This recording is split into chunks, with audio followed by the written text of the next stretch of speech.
Welcome to our weekly Church on the Rock podcast. For more information, visit us at churchak.org, download our Church on the Rock AK app, or like us on our Facebook page. Thank you for listening, and we hope you enjoy our weekly podcast.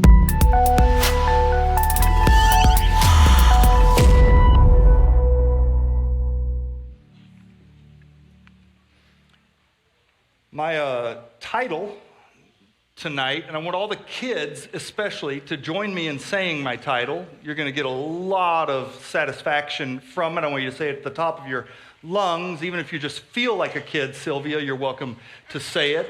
My title is, You're Not the Boss of Me. Okay, you ready? 1, 2, 3. You're not the boss of me. That was weak. I definitely feel like your boss. Let's try that one more time. 1, 2, 3. You're not the boss of me. Okay, we'll see. Let's see if I am or not. There you go. There was a little enthusiasm there. Now, never say that again, kids. I didn't. Okay, sorry, parents.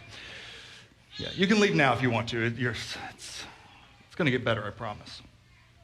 I don't know about you. I grew up hearing about Good Friday, and maybe everybody's asked the question at some point, but what's so good about Good Friday since it represents the day Jesus dies on the cross? And not just the day he dies on the cross, but the day all of his disciples abandon him.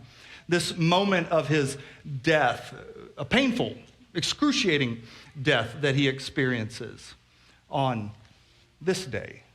That's what we're commemorating, and yet it's called Good Friday. Holy Week, like I didn't grow up in a church environment where sort of the liturgical holidays were celebrated. So, like Maundy, Thursday, or Ash Wednesday, like those are, I'd have to look it up, right? I mean, I do now. I know what they represent and all, but Good Friday seems like it's sort of self-descriptive.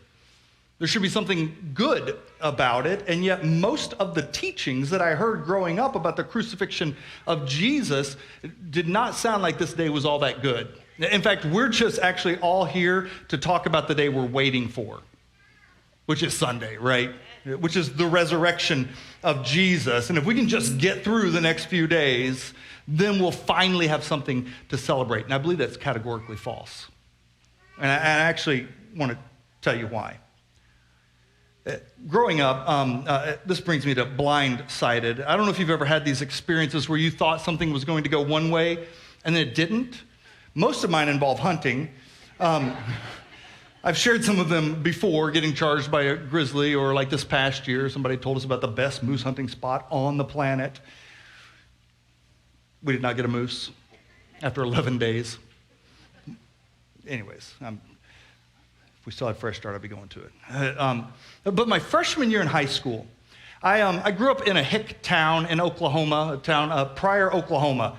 And it was all rodeo guys and cowpokes, and it was a rough community. Me and my friends, for fun, would get into fights with each other often, just to see how it would go, right? And so it was sort of the environment that I grew up in. You add other things into the mix that inebriate you, and then all of a sudden you've got a really bad mixture. But one time, this is the only fight in my life that I got into that I thought I was righteous.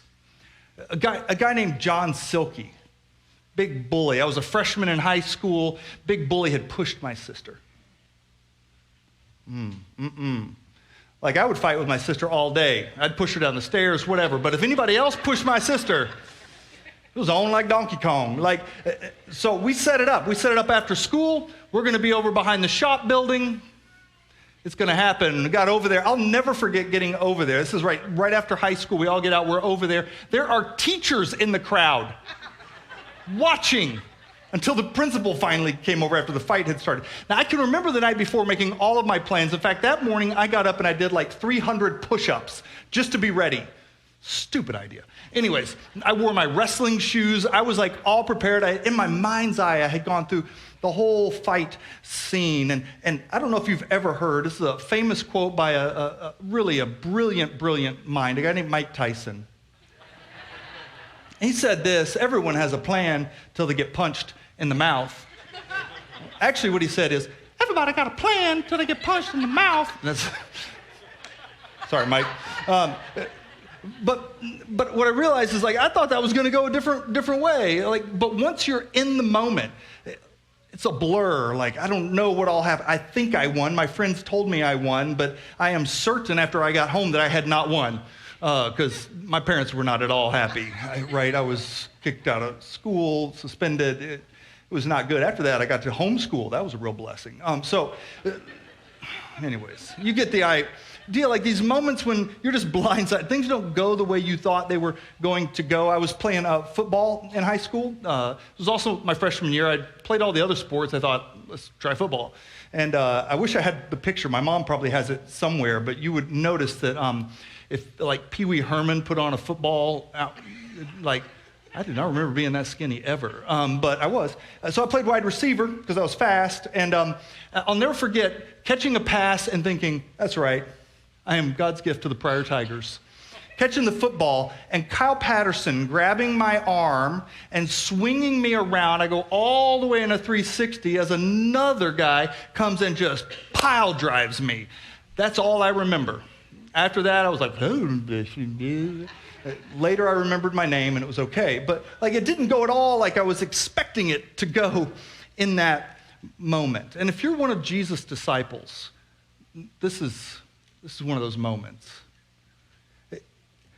I want to give you a few snapshots into the last few days in the life of Jesus. And I want to start in Matthew chapter 16, verses 1 through 4, because they're going to be challenging Jesus. And his disciples know that the time is coming to an end. There's this anticipation building up, like Jesus is the king. He's the Messiah. We know that he is. He's a miracle worker. And he's going to come and he's going to set us free. And we're ready for some freedom. And so they're posturing themselves, positioning themselves to be seated at his right and left hand when he comes into his kingdom. And one day the Pharisees and Sadducees came to test Jesus. And I love this, demanding that he show them a miraculous sign from heaven to prove his authority. And he replied, you know how to interpret the weather signs in the sky, but you don't know how to interpret the signs of the times. Only an evil and adulterous generation would demand a miraculous sign, but the only sign I will give them is the sign of the prophet Jonah, 3 days in the belly of the whale. And then Jesus left them and went away. Hey, you'd better tell us right now, like, what's going on? We want to see a sign so that we know who you say you are. And Jesus says, you're not the boss of me. I don't owe you anything. I'm not going to. And then he just moves on. And he moves on to a place that is the temple of Pan. This goat god, this really, it was known as the gates of Hades. I've been there in Israel.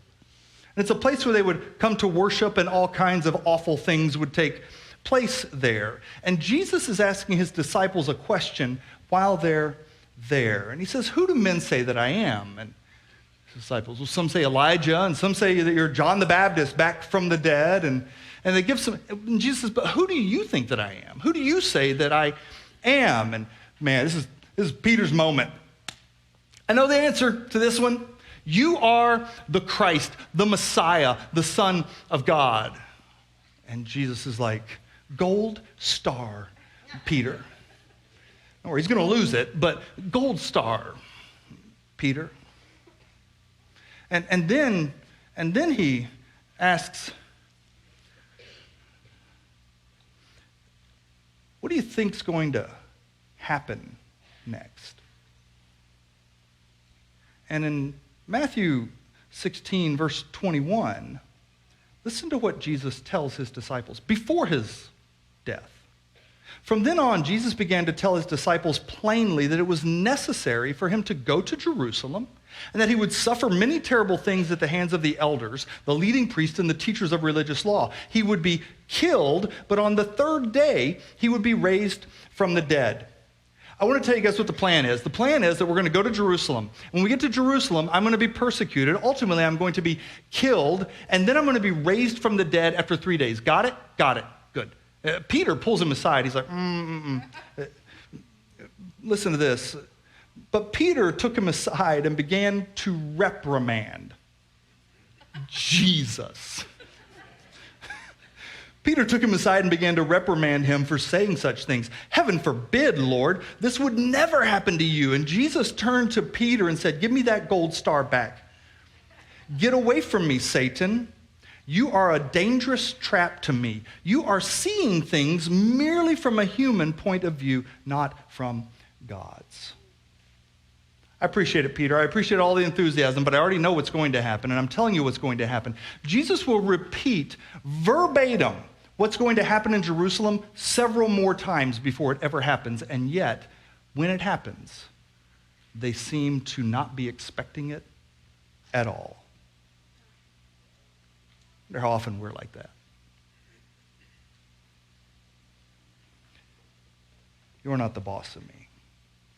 I don't know many people who like being put in their place, told that they're wrong. When we're kids, we test this from time to time, right? My kids may or may not test this from time to time, and it may or may not involve like a glass of water that goes on them in their bed after testing this, right? There are these moments in life where we begin to assert ourselves and we discover if we are in charge or we aren't.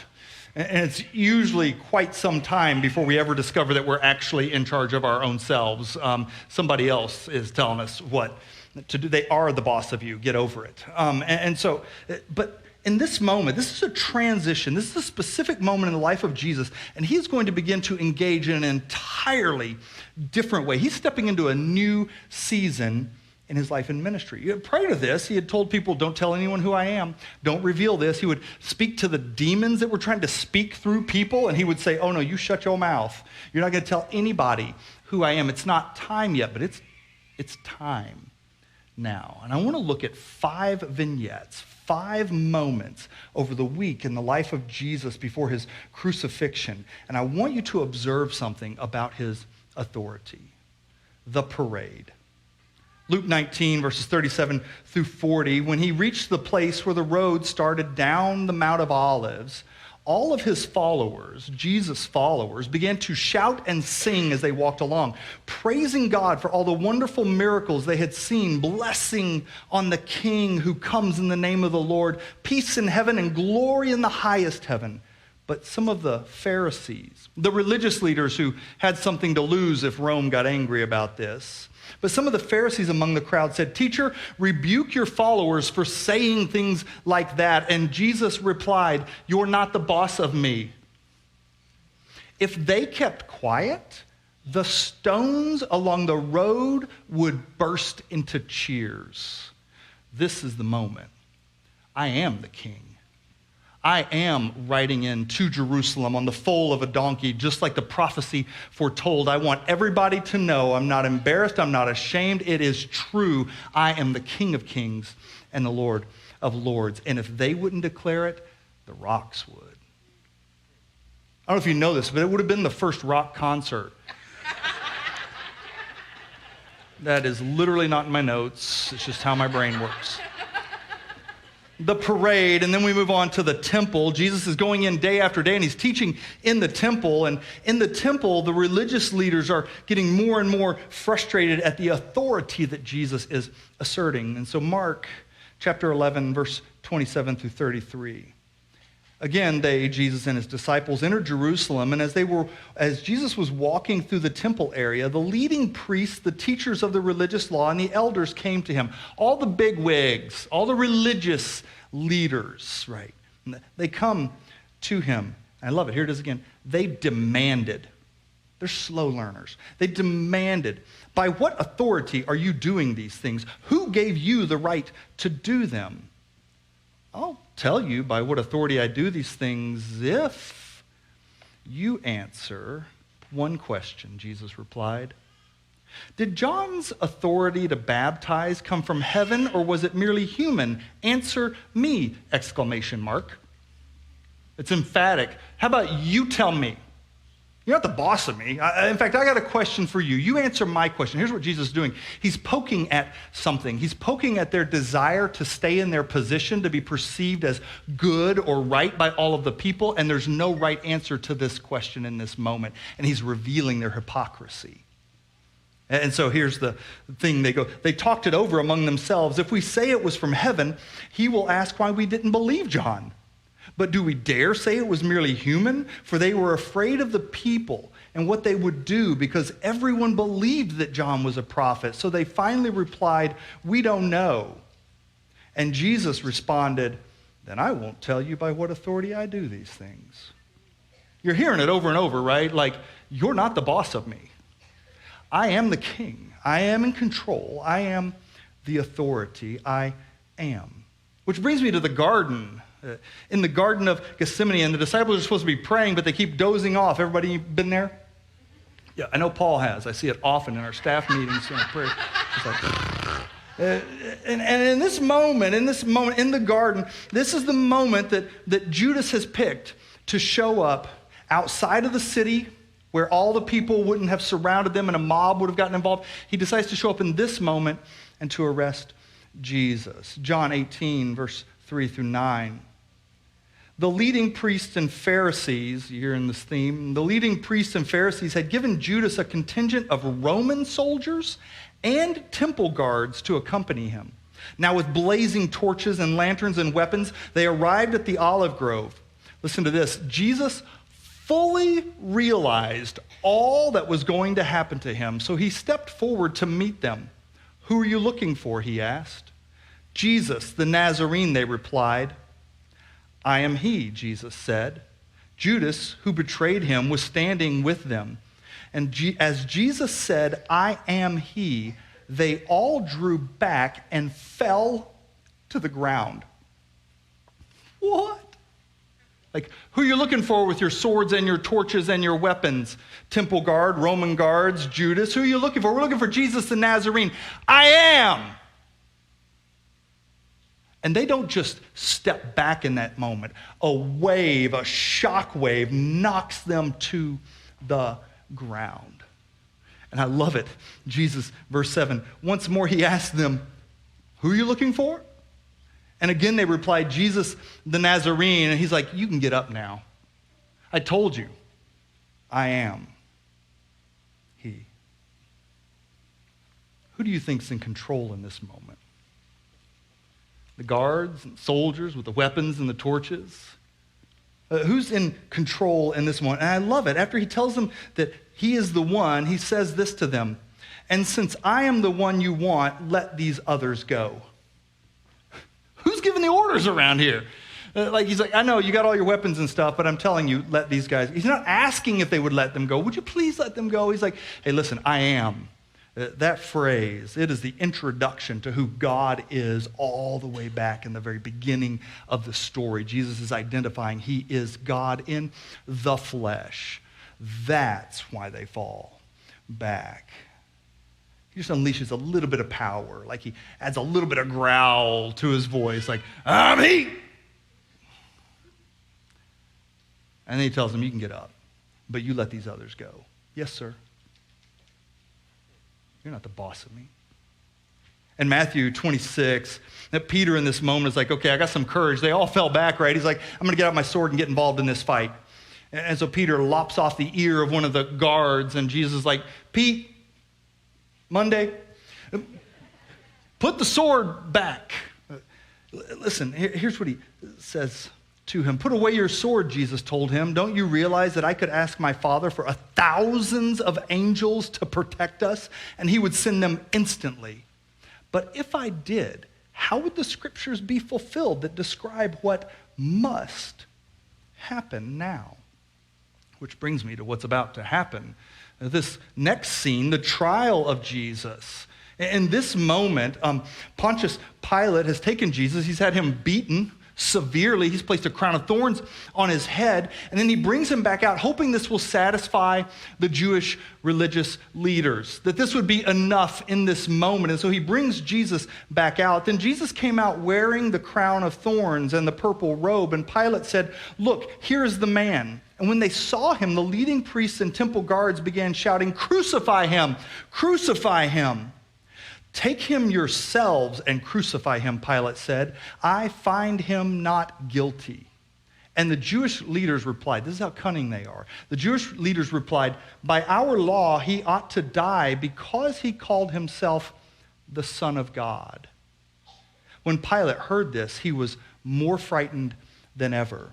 They used the term that Caesar would have used to identify himself. Caesar called himself the Son of the gods. He called himself the Son of God. And in this moment, what he's trying to do, they're trying to poke and prod at Pilate. If you let him go, he's already declared himself to be the new Caesar. You're going to have all kinds of trouble on your hands.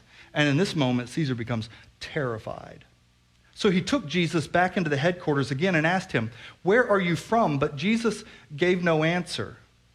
Why don't you talk to me? Pilate demanded. Don't you realize that I have the power to release you or crucify you? And then Jesus said, you would have no power over me at all unless it were given to you from above. After taking a beating, after having the crown of thorns shoved onto his head, standing before Pilate with his accusers behind him, he looks at the authority of the land and he says to him, you've misunderstood what's going on here. You don't have authority unless it was granted to you by my Father. In fact, not long before this, in John chapter 10, Jesus has told his disciples, nobody takes my life from me. I lay it down of my own accord. And if I lay it down, I have the right to take it back up again. You are not the boss of me. Jesus is making a declaration at every single moment. If you're one of the disciples in this moment, after Jesus has taken the beating, after the crown of thorns has been placed on his head, you're thinking to yourself, okay, this is bad, this is not good, but there's still hope. If only he would respond to Pilate correctly, then he might be set free. We might be able to continue our mission. They have completely forgotten Jesus' words. I must go, I must suffer, I must die, and I will rise again. But they're losing hope now, which brings me to the cross. Mark 15:22. And they brought Jesus to the place called Golgotha, which means place of the skull. And they offered him wine drugged with myrrh, but he refused it. No, I will not take the painkiller. Then the soldiers nailed him to the cross. They divided his clothes and threw dice to decide who would get each piece. It was 9 o'clock in the morning when they crucified him. Verse 27, 2 criminals were crucified with him, one on his right and one on his left. The people passing by shouted insults, shaking their heads in mockery. Ha! Look at you now, they yelled at him. You said you were going to destroy the temple and rebuild it in 3 days. Well, then save yourself and come down from the cross. Then the leading priests and the teachers of the religious law also mocked Jesus. He saved others, they scoffed, but he can't save himself. Let this Messiah, this King of Israel, come down from the cross so we can see it and believe him. Even the men who were crucified with Jesus ridiculed him. Verse 33, at noon, darkness fell across the whole land until 3 o'clock. And then at 3 o'clock, Jesus called out with a loud voice, Eloi, Eloi, lama sabachthani. My God, why have you forsaken me? If you're a disciple, if you're a follower of Jesus in this moment, it doesn't feel more hopeless than this. At least that's what I've been told for most of my life. You remember what Jesus said when Peter rebuked him? Listen, I'm telling you in advance. I'm going to tell you on multiple occasions. We're going to go to Jerusalem. I'm going to be persecuted. I'm going to be severely beaten. I'm going to be killed. And I will rise again. These things must happen. And Peter, I just want you to understand, you're not seeing things from God's perspective.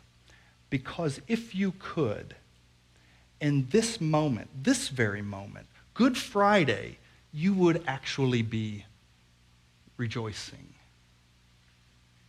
In this moment, when Jesus says these words, he's not actually announcing defeat.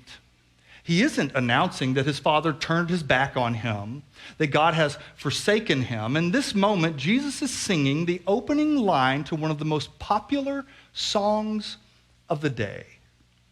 In fact, the tune of this song, found in Psalm 22, is a tune set. It's one of the few that it gives you the tune that it was set to because it was such a popular tune. It was set to the tune of Doe of the Dawn, and David had written it, and it begins with these words, my God, why have you forsaken me? It would be similar to this. I'm standing up here, or maybe you're with me on my football team when I was really, really skinny, and in the locker room, this happens. We will. That's right. That was weak, but it was right. Surely I'm not that old already, right? I mean, the whole...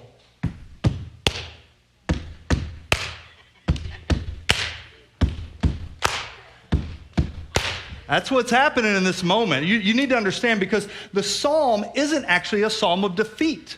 It isn't actually a psalm of abandonment. In fact, it's the exact opposite of that. And it's a prophetic psalm. Listen to Psalm 22, set to the tune of Doe of the Dawn, or We Will Rock You.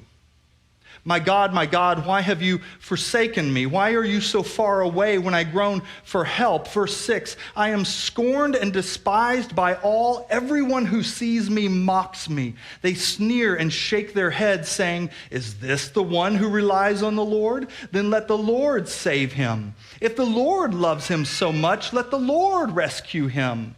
Verse 14, my life is poured out like water, and all my bones are out of joint. My heart is like wax melting within me. My strength is dried up like sun-baked clay. My tongue sticks to the roof of my mouth. They have pierced my hands and feet. I can count all my bones. My enemies stare at me and gloat. They divide my garments among themselves and throw dice for my clothing. Oh Lord, do not stay far away. You are my strength. Come quickly to my aid. And here's the transition, verse 22. Praise the Lord.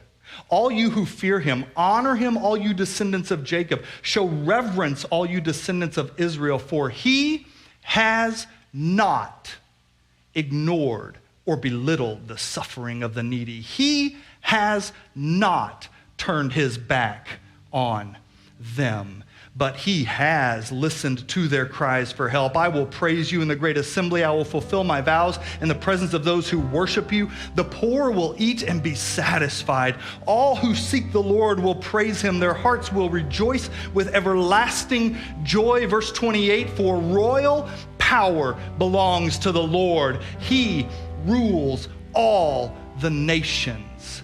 That's Psalm 22. And that is what Jesus is declaring on the cross. In fact, Jesus is making this statement of a present reality and a future promise. He is saying, I have not been abandoned. I am not forsaken. I am in total and complete control in this moment. And this, my friend, is not the end of the story. John 19, verse 28, Jesus knew that his mission was now finished. And to fulfill Scripture, he said, I am thirsty. A jar of sour wine was sitting there, so they soaked a sponge in it, put it on a hyssop branch, and held it up to his lips. And when Jesus had tasted it, he said, it is finished. Then he bowed his head and he released his spirit. Who's in control? On that cross, that's right. Oh, man, That guy will help me preach. Like in these scenes right on the cross where Jesus is like, hey, John, take care of my mom. And Father, would you forgive these people that don't have a clue what they're doing? And by the way, right? I mean, like Jesus is announcing that he has never, ever not been in complete control of the situation. I'm telling you, it is like Good Friday. And so listen to the description in Colossians chapter 2. Would you stand with me? Colossians chapter 2, Paul read it in the very beginning here. You, me, we were dead because of our sins. And because of our sinful nature, it had not yet been cut away, but God made us alive with Christ, for he forgave all our sins. It's a historical reality. And he canceled, it's a historical reality, the record of charges against us and took it away, not by the resurrection, by nailing it to the cross. In this way, by the cross, in this way, he disarmed the spiritual rulers and authority. He shamed them publicly by his victory over them on the cross. In fact, the scriptures clearly say, had the principalities and powers known what was going to happen on the cross, they would have never, ever, ever, ever, ever, ever, ever crucified the Son of Glory. Had they known that when Jesus said it is finished, he didn't mean in 3 days it will be finished.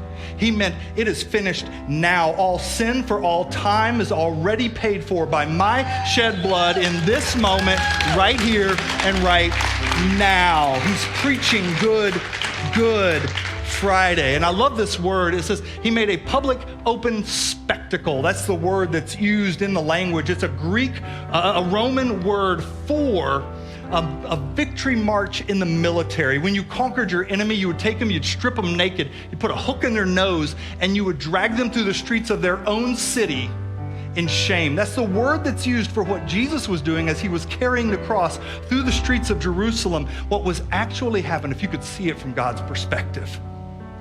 Peter, you're looking from man's perspective, but I'm telling you, there's a better way to see things. And what I want you to know is in this moment, right here, right now, I have disarmed all of your enemies. And I made a public, open spectacle of them by the cross. It's Good Friday. That's why when we celebrate communion as a church, it is a celebration. There's a reverence to it, there's an awe, but there's also wonder and mystery and power. And so when Jesus says, as often as you eat this bread and you drink this cup, do it in remembrance of me. He's saying, do it in celebration of my death on the cross until my return for eternity. And by the way, the story isn't over yet. Spoiler alert. Sunday's going to be so good. But this moment is Good Friday. Thank you for listening. For more of our podcasts and to discover how you can connect, visit us at churchak.org or download our Church on the Rock AK app from either iTunes or Google Play.